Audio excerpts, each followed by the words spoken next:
नमस्कार दोस्तों, मैं अनिल कुमार, सहायकाचार्य राजनीति विज्ञान। आज के इस वीडियो में हम बीए सेकेंड ईयर के टॉपिक ब्रिटिश न्याय व्यवस्था के बारे में पढ़ेंगे। ब्रिटिश संविधान का हम अध्ययन कर रहे थे, उसी में एक टॉपिक है ब्रिटेन की न्याय व्यवस्था। तो ग्रेट ब्रिटेन में विधि और न्याय की एक बहुत ही अच्छी व्यवस्था है और वहाँ के नागरिक अपनी इस व्यवस्था पर गर्व करते हैं। उनको लगता है कि ये बहुत ही अच्छी व्यवस्था है, तो इसलिए इसके ऊपर गर्व किया जाता है। तो इसमें क्या खास बातें हैं, कौन सी महत्वपूर्ण बातें हैं, वो हम पढ़ेंगे इस वीडियो में। सबसे पहली बात आती है ब्रिटिश न्याय व्यवस्था के अंतर्गत, सबसे पहली बात आती है कि सभी व्यक्तियों के लिए एक ही प्रकार के न्यायालय की व्यवस्था ब्रिटिश संविधान में की गई है। नंबर 2 है कानून असंहिताबद्ध है। नंबर 3 है दीवानी और फौजदारी कानून में अंतर किया गया है। नंबर 4 है न्यायपालिका की स्वतंत्रता और नंबर 5 है न्यायिक पुनरावलोकन का अभाव। नंबर 6 है जूरी प्रथा। नंबर 7 है निःशुल्क कानूनी सहायता और 8वां जो बिंदु है हमारा, वह है विकेंद्रित न्याय व्यवस्था। तो पहले बिंदु की हम विस्तृत विवेचना करते हैं कि विधि का शासन और सभी व्यक्तियों के लिए एक ही प्रकार के न्यायालय की जो बात है वो क्या है। ब्रिटिश विधि और न्याय व्यवस्था की प्रमुख जो विशेषता है वो यही है दोस्तों कि यहाँ विधि का शासन है। एवी डाइसी ने इसकी तारीफ की है और विधि के शासन की बात की है। एवी डाइसी से पूर्व हम देख चुके हैं कि अरस्तु महोदय भी कहते हैं कि विधि का शासन होना चाहिए।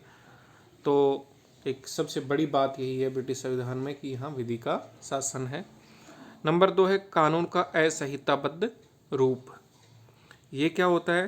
कानून वहाँ लिखा हुआ नहीं है। ब्रिटिश लोग हैं वो थोड़े रूढ़िवादी होते हैं, परंपराओं को ज़्यादा मानते हैं, तो परंपरा आधारित कानून ज़्यादा हैं वहाँ। ब्रिटेन में संविधान की भांति विधि के जो ज़्यादातर भाग हैं उनका विकास हुआ है, उनका कोई निर्माण नहीं हुआ। एक निश्चित समय अवधि के दौरान एक निश्चित सभा के द्वारा कोई निर्माण नहीं किया गया है, बल्कि धीरे धीरे करके ना समय के साथ उनका विकास हुआ है। इसलिए वहाँ के जो कानून हैं वो लिखे हुए नहीं है, संहिताबद्ध नहीं है, बल्कि कैसे हैं? असंहिताबद्ध हैं। इसी कारण ब्रिटिश कानून का अधिकांश भाग असंहिताबद्ध ही है। भारतीय अमेरिका की भांति संहिताबद्ध नहीं है। अमेरिका का उदाहरण देखें या भारत का देखें तो यहाँ पर कानून स्पष्ट रूप से लिखे हुए हैं, उन्हें लिखित नियमों के हिसाब से, कानूनों के हिसाब से हमारे यहाँ शासन व्यवस्था का संचालन होता है। लेकिन ब्रिटेन में ऐसा नहीं है। ब्रिटिश कानून का अधिकांश भाग उस रूप में है जिसे सामान्य कानून कहते हैं या कॉमन लॉ कहते हैं, और जिसे न्यायालय के अनेक निर्णयों में देखा जा सकता है। औचित्य की धारणा के आधार पर न्यायाधीशों द्वारा दिए गए निर्णय भी असंहिताबद्ध कानून का ही एक बड़ा भाग है, किंतु इसका तात्पर्य यह नहीं लिया जाना चाहिए कि ब्रिटेन में संहिताबद्ध कानून है ही नहीं। संसद का अधिकार क्षेत्र बढ़ने के साथ साथ ब्रिटेन में संसदीय कानून और प्रदत्त व्यवस्थापन बढ़ता जा रहा है और कानून का यह रूप संहिताबद्ध ही है, मतलब लिखित है, कुछ रूप है वो लिखा हुआ है। अगला बिंदु है दीवानी और फौजदारी कानून में अंतर या भेद। ब्रिटेन में दीवानी और जो फौजदारी कानून तथा उनसे संबंधित न्यायिक प्रक्रिया में अंतर किया जाता है। दीवानी कानून का संबंध समाज के सदस्यों अर्थात उनके अधिकार, कर्तव्य तथा ड्यूटी संबंधी विवादों से होता है और उनके अंतर्गत व्यक्तियों के द्वारा स्वयं ही अभियोग चलाए जाते हैं, राज्य के द्वारा नहीं। फौजदारी कानूनों का संबंध पूरे समाज अथवा राज्य के विरुद्ध किए गए अपराधों से होता है और उनके अंतर्गत अभियोग का संचालन राज्य की ओर से किया जाता है। लेकिन दीवानी और फौजदारी कानून की यह विभाजन रेखा बहुत ही महीन है, बहुत ही सूक्ष्म है और अनेक ऐसे विवाद होते हैं जिनका एक पक्ष दीवानी और दूसरा पक्ष फौजदारी कानून से संबंधित होता है। दीवानी और फौजदारी विवादों में यह अंतर है कि ज्यूरी का प्रयोग सामान्यतः फौजदारी अभियोगों में ही किया जाता है। अगला बिंदु है न्यायपालिका की आज़ादी या स्वतंत्रता। ब्रिटेन में न्यायपालिका को स्वतंत्र और निष्पक्ष बनाए रखने का पूरा प्रयत्न किया गया है और इस संबंध में अनेक व्यवस्थाएं की गई हैं। न्यायाधीशों की नियुक्ति राजमुकुट द्वारा लॉर्ड चांसलर अथवा प्रधानमंत्री की सिफारिश पर की जाती है और न्यायाधीशों की जो छटनी होती है वो जो एक्सपीरियंस्ड वहाँ के जो बैरिस्टर होते हैं उनके द्वारा की जाती है। उनकी नियुक्ति सदाचरण काल तक के लिए होती है, जब तक उनका आचरण अच्छा रहेगा तब तक वो पद पर बने रहेंगे, और उन्हें सम्राट के द्वारा उसी स्थिति में पद से हटाया जा सकता है, जबकि संसद के दोनों सदन इस उद्देश्य से सम्राट की सेवा में संबोधन प्रस्तुत करें। मतलब ये है कि संसद के दोनों सदन यदि इस बात पे सहमत हो जाते हैं कि अमुक जज को उसके पद से हटाया जाए, तो सम्राट उस जज को पद से हटा सकते हैं। पदोन्नति की व्यवस्था भी ऐसी नहीं है कि उसका न्यायाधीशों की निष्पक्षता पर विपरीत प्रभाव पड़े। उदाहरण के लिए दोस्तों, काउंटी के न्यायाधीशों को उच्च न्यायालय का न्यायाधीश होने की कोई आशा नहीं होती, जिसके कारण न्यायाधीश न तो शासन के दास होते हैं और न ही कृपाकांक्षी। न्यायाधीश के लिए पर्याप्त वेतन की व्यवस्था की गई है, जिससे वे घूस के प्रलोभन से बचे रहें। न्यायाधीशों का वेतन संचित निधि पर भारित होने के कारण मतदान से बाहर होता है और संसद द्वारा उसमें कोई कमी नहीं की जा सकती। बढ़ा तो सकते हैं लेकिन कमी नहीं कर सकते। संसद में अथवा उससे बाहर न्यायाधीशों की कोई आलोचना नहीं की जा सकती। हमारे यहाँ भी ऐसा ही प्रावधान है कि संसद में या बाहर न्यायाधीशों के आचरण की कोई समीक्षा नहीं की जा सकती है, क्योंकि ऐसा करने वालों के विरुद्ध न्यायालय के अपमान यानी कंटेम्प्ट ऑफ कोर्ट की कार्रवाई की जा सकती है। अगला बिंदु है दोस्तों, न्यायिक पुनरावलोकन का अभाव। ये क्या होता है? ये अमेरिका में विकसित हुई व्यवस्था है, जिसको भारत ने भी अपनाया है, लेकिन ब्रिटेन में ऐसा नहीं है। भारत तथा संयुक्त राज्य अमेरिका में न्यायालयों को न्यायिक पुनरावलोकन का अधिकार प्राप्त होता है, जिसके आधार पर उच्च स्तरीय न्यायालय ऐसे कानूनों को अवैध घोषित कर सकते हैं जिनके द्वारा संविधान का उल्लंघन किया गया हो। इसी आधार पर न्यायपालिका को संविधान का रक्षक कहा जाता है, गार्जियन ऑफ द कॉन्स्टिट्यूशन कहा जाता है। लेकिन ब्रिटेन में संसद की सर्वोच्चता है और न्यायालयों को यह अधिकार प्राप्त नहीं है कि वे संसद के द्वारा पारित अधिनियमों की ऑथेंटिसिटी की जांच करें, यानी उनकी वैधानिकता की जांच करें। संसद के द्वारा जब तत्कालीन संवैधानिक व्यवस्था के विपरीत किसी अधिनियम का निर्माण किया जाता है तो संविधान के उल्लंघन का प्रश्न नहीं उठता, वरन संविधान लचीला होने के कारण यही समझा जाता है कि संसद ने विधान में परिवर्तन कर दिया है। अगला बिंदु है जूरी प्रथा, जूरी सिस्टम। ब्रिटिश न्याय व्यवस्था की महत्वपूर्ण विशेषता जूरी प्रथा है, जिसका प्रयोग दीवानी अभियोगों की अपेक्षा फौजदारी अभियोगों में अधिक किया जाता है। यह जूरी प्रथा 12वीं शताब्दी से चली आ रही है, बहुत पुरानी है, लगभग 800 साल हो गए इसको चले हुए। जूरी में 12 व्यक्ति होते हैं और वे मानवीय सिद्धांतों के आधार पर अभियोग की सुनवाई करते हैं। अभियोग की पूरी सुनवाई के बाद न्यायाधीश के सम्मुख अपने विचार रखते हैं कि अभियुक्त दोषी है अथवा नहीं। अगला बिंदु है दोस्तों, निःशुल्क कानूनी सहायता। ब्रिटिश न्याय व्यवस्था की एक अन्य विशेषता निःशुल्क कानूनी सहायता की व्यवस्था है। कानूनी सहायता एवं परामर्श अधिनियम 1949 तथा कानूनी सहायता अधिनियम 1949 स्कॉटलैंड के संदर्भ में है। ये के अंतर्गत ऐसी व्यवस्था की गई है कि आर्थिक दृष्टि से निर्बल व्यक्तियों को दीवानी मामलों में उच्च न्यायालय तथा अपील के न्यायालयों के मामलों में स्कॉटलैंड व वेल्स में तथा दोहरा न्यायालय व शेरिफ न्यायालयों के मामलों में स्कॉटलैंड में निःशुल्क कानूनी सहायता प्राप्त की जा सकती है। इंग्लैंड व वेल्स में लॉर्ड सभा की अपील के मामलों में भी कानूनी सहायता की व्यवस्था है। इस व्यवस्था के आधार पर निर्बल वर्ग को न्याय प्राप्त करने में सुविधा रहती है। लॉर्ड डैनिंग ने 2 जनवरी 1976 को बम्बई विश्वविद्यालय में भाषण देते हुए कहा था कि निःशुल्क कानूनी सहायता की व्यवस्था ने इंग्लैंड की समस्त न्याय व्यवस्था में क्रांतिकारी परिवर्तन कर दिए हैं। ब्रिटिश न्याय व्यवस्था की विशेषताओं का हम अध्ययन कर रहे हैं दोस्तों। जूरी प्रथा के बाद इसमें अगला बिंदु है, 8वां बिंदु है विकेंद्रित न्याय व्यवस्था। ये क्या होती है कि वहाँ एक ही जज को तमाम तरह की शक्तियाँ प्राप्त नहीं हैं, बल्कि ये शक्तियाँ बटी हुई होती हैं। ब्रिटिश न्यायिक पद्धति की एक विशेषता उसके सर्किट न्यायालय हैं। ये न्यायालय मुकदमों की सुनवाई एक निश्चित स्थान पर करने के बजाय स्थान स्थान पर जाकर करते हैं। इससे व्यवस्था विकेंद्रित हो गई है और व्यक्तियों को न्याय प्राप्त करने में सुविधा रहती है। काउंटी न्यायालय, जिन्हें दीवानी विवादों के संबंध में विस्तृत एवं व्यापक अधिकार क्षेत्र प्राप्त है। लगभग 60 सर्किट समूहों में विभक्त है। इसी प्रकार अनेक फौजदारी मुकदमों की सुनवाई असाइज कोर्ट्स द्वारा की जाती हैं और ऐसे न्यायालय वर्ष में 3-4 बार अपने क्षेत्र के विभिन्न नगरों में मुकदमे सुनते हैं। इसलिए इन्हें क्वार्टर सेशंस न्यायालय भी कहा जाता है। आगे आती है बात कि जो ब्रिटिश न्यायालय हैं उनका संगठन कैसा है। तो वहाँ भी दो तरह के न्यायालय हैं, दीवानी न्यायालय और फौजदारी न्यायालय। तो इनका संगठन क्या है, चलिए देखते हैं। सन 1873 के पूर्व ब्रिटिश न्यायालयों का संगठन बहुत ही बिखरा सा था, अस्त व्यस्त था। देश में विभिन्न प्रकार के न्यायालय थे जिनमें दीवानी, फौजदारी, धार्मिक, उत्तराधिकारी तथा तलाक संबंधी मुख्य थे। इन न्यायालयों की कार्यविधि में कोई स्पष्टता नहीं होती थी और आपस में इनमें अधिकार क्षेत्र संबंधी विवाद भी होते रहते थे। इसलिए 1873 से 76 के काल में ब्रिटिश न्यायपालिका को पुनर्गठित करने के लिए विभिन्न अधिनियम पारित किए गए और ब्रिटिश न्यायपालिका का वर्तमान संगठन इन अधिनियमों पर ही आधारित है। अब ब्रिटिश न्यायपालिका को केवल दो प्रकार के न्यायालयों में बांट दिया गया है, दीवानी और फौजदारी। दीवानी न्यायालयों के द्वारा लेन देन समझौतों को भंग करना, किसी भी संपत्ति पर अधिकार कर लेने, उत्तराधिकारी और मानहानि आदि से संबंधित विवादों का निर्णय किया जाता है। फौजदारी न्यायालयों के द्वारा चोरी, डकैती, मारपीट, जालसाजी, हत्या आदि से संबंधित विवादों पर विचार किया जाता है। इसके अतिरिक्त विशेष मुकदमों के न्यायालयों की व्यवस्था भी ब्रिटिश न्यायिक व्यवस्था में की गई है।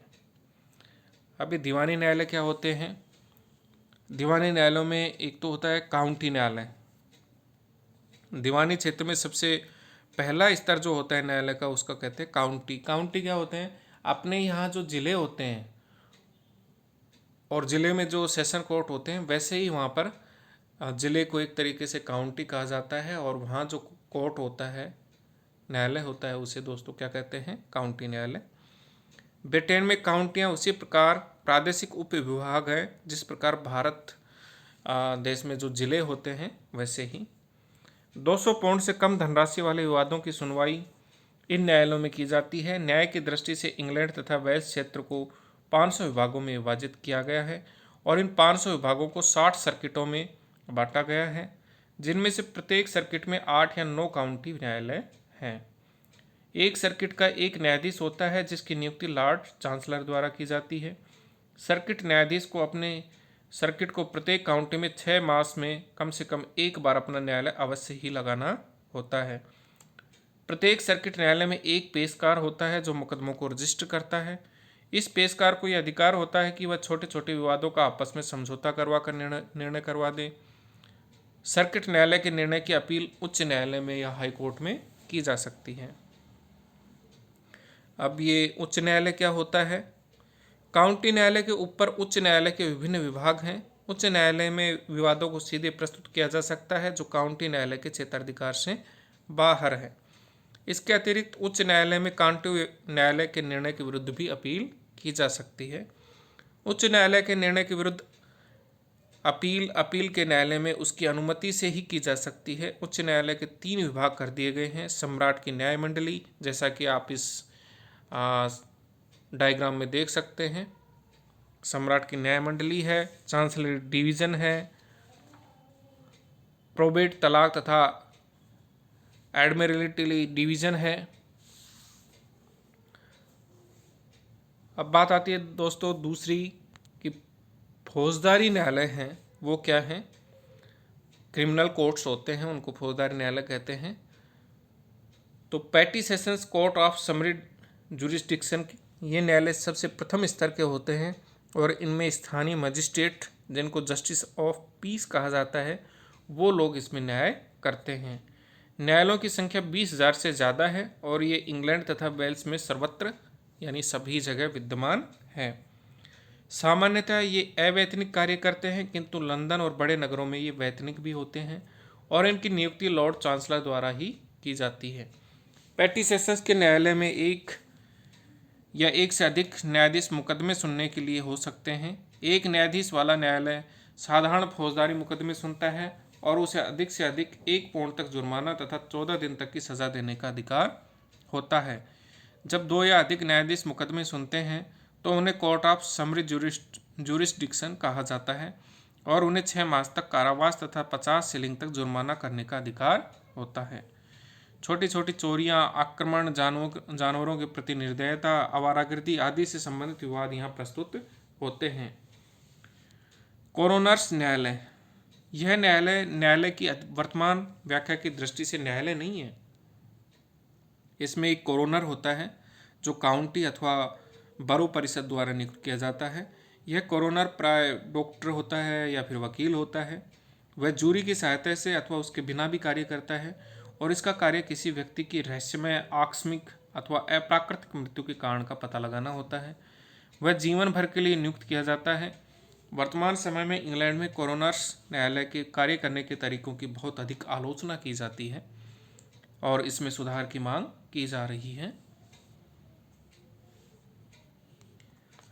अब बात आती है फौजदारी न्यायालय का जो संरचना है वो क्या है। तो इसमें क्वार्टर सेशंस होते हैं। क्वार्टर सेशंस के न्यायालयों में काउंटी के सभी जो जस्टिसेज ऑफ पीस मिलकर न्याय प्रदान करते हैं, किंतु इनमें सभी न्यायाधीशों का आना अनिवार्य नहीं है। केवल 2 के आने से ही कोरम पूरा हो जाता है। इसका सत्र वर्ष में 4 बार होता है और इसका क्षेत्राधिकार जो है वो गंभीर मामलों को सुनना, पैटी सेशंस की अपील सुनना, ये है। दूसरा है असाइसेज। ये असाइसेज क्या होते हैं? असाइसेज न्यायालय में उच्च न्यायालय के सम्राट की न्यायमंडली में 1 या 2 न्यायालय कार्य करते हैं। यह न्यायालय समय समय पर प्रत्येक काउंटी के प्रमुख नगर में लगता है। अभियुक्त के द्वारा अपने मुकदमे की सुनवाई के लिए जूरी की मांग की जा सकती है। यदि जूरी की राय में अभियुक्त दोष मुक्त है, निरपराध है, तो उसे मुक्त कर दिया जाता है, छोड़ दिया जाता है और दोषी पाए जाने पर न्यायाधीश उसे कानून के अनुसार दंडित करता है। इसका कार्य पैटी या क्वार्टर सेशंस के न्यायालय द्वारा भेजे गए भीषण अपराधों को सुनना तथा कुछ दीवानी मामलों जैसे बदचलन या किसी को बदनाम करने आदि से संबंधित विवादों की सुनवाई करना होता है। दोस्तों, इसके अलावा विशेष तरह के जो मुकदमे होते हैं उनके लिए अलग से न्यायालय की व्यवस्था की गई है और इसमें विशेष तरह के जो मुकदमे सुनने के लिए न्यायालय होते हैं वो होते हैं प्राइज कोर्ट्स, धार्मिक न्यायालय और उपनिवेशों तथा अधीन न्यायालयों का उच्चतम न्यायालय। ये 3 तरह के होते हैं। अभी अपील न्यायालय क्या होता है? इस न्यायालय में लॉर्ड चांसलर, प्रधान न्यायाधीश और उच्च न्यायालय की सम्राट की न्यायमंडली के कम से कम 3 न्यायाधीश होते हैं। इसमें निम्न न्यायालय के निर्णय के विरुद्ध अपील की जा सकती है। इसके निर्णय के विरुद्ध अपील कोई लॉर्ड सभा में की जा सकती है, किंतु ऐसा तभी किया जा सकता है जबकि अटॉर्नी जनरल इसके लिए अनुमति प्रदान कर दें। सामान्यतः लॉर्ड सभा में अपील के लिए अनुमति ऐसे ही विवादों में प्रदान की जाती है जिनसे कोई जटिल कानूनी समस्या पैदा हो गई हो। लॉर्ड सभा ये क्या होती है? लॉर्ड सभा दीवानी क्षेत्र के समान ही फौजदारी क्षेत्र में भी अपील का अंतिम न्यायालय है। प्रीवी परिषद की न्यायिक समिति, इसका ब्रिटिश न्यायालयों से विशेष संबंध नहीं है, परंतु यह ब्रिटिश साम्राज्य तथा राष्ट्रमंडल के अनेक देशों के लिए सर्वोच्च न्यायालय है। यह उन देशों के उच्चतम न्यायालयों के निर्णय के विरुद्ध अपीलें सुनता है। इसके अतिरिक्त अन्य भी जो विवाद हैं उनको भी सुना जा सकता है इसमें, जैसे कि ब्रिटेन के चर्च न्यायालयों के निर्णय के विरुद्ध अपील है, या फिर आइसलैंड ऑफ द मैन और इंग्लिश चैनल के द्वीपों के न्यायालयों द्वारा जो निर्णय दिए जाते हैं उनके खिलाफ कोई अपील की गई है तो वो भी सुनी जा सकती है। प्राइज कोर्ट के निर्णय के विरुद्ध अपील है वो भी सुनी जा सकती है और इसमें भी सदस्य होते हैं लॉर्ड चांसलर, लॉर्ड सभा के विधि लॉर्ड और अन्य कानूनवेत्ता या विधिवेत्ता इसमें शामिल होते हैं। इस तरीके से दोस्तों ब्रिटिश न्यायिक जो ढांचा है वो पूरे देश में फैला हुआ है, बहुत ही विस्तृत है, व्यापक है और इसकी आज के इस वीडियो में हमने चर्चा की है। धन्यवाद।